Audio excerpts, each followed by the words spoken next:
A final sound check. Turkish singer Ilke Akaya and her band are getting ready to perform. But will the concert in the southern Turkish city of Adana really take place? In recent months, many of Akaya's performances have been cancelled, often at short notice.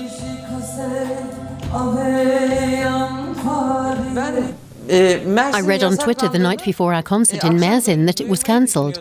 It's pretty rough every time.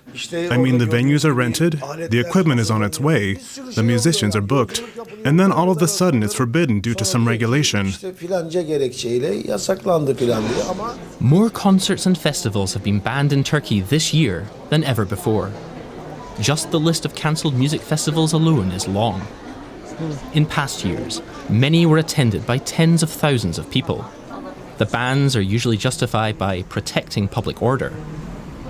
But Ilke Akaya is suspicious.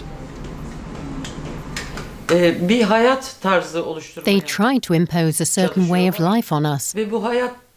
It's often female singers who are affected by the prohibitions, because these people think women should stay at home. Musicians who stand up for fairer and freer conditions are also affected. It's taken as criticism of the government, and this is how they're silenced. Pop singer Gülşen is a thorn in the side of the ruling religious conservatives under Turkish President Recep Tayyip Erdogan for another reason. Pro-government media outlets claim her outfits violate the values of the people. She's currently being tried in court for allegedly making disparaging remarks about Islamic religious schools.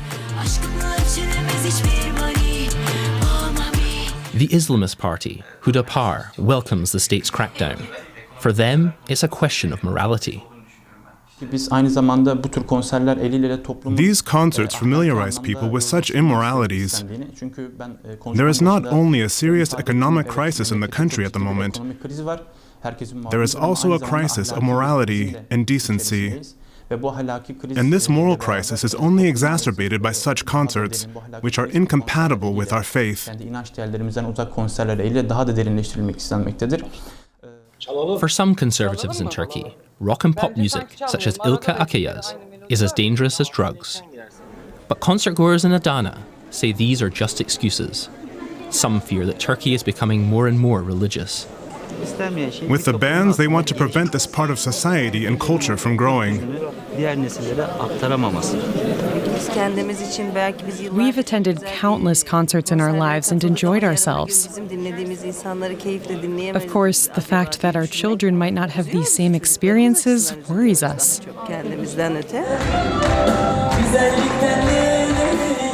This particular concert does take place. Freedom is a common theme in Ilke Akaya's music. The audience cheers her on.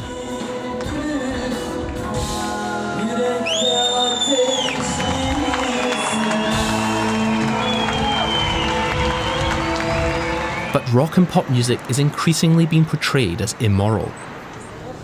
Critical observers suspect this is intended to satisfy conservative voters before next year's elections. Islamist parties like Hüdapar recognize the opportunity.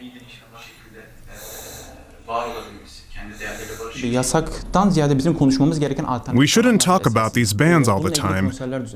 Instead, we should talk about the alternatives for young people. We also organize concerts, sports, and cultural events, ones that actually connect young people to their own values and traditions.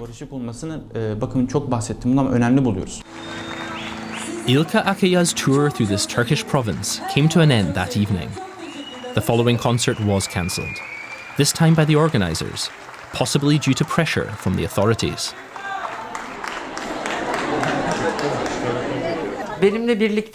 It's not just me who's being slowly deprived of a livelihood. It's my 10 musicians, collaborators, and their families too. This policy is simply unlawful and unjust. But Ilke Akaya and many fellow artists in Turkey will continue making music, despite the threat of being silenced.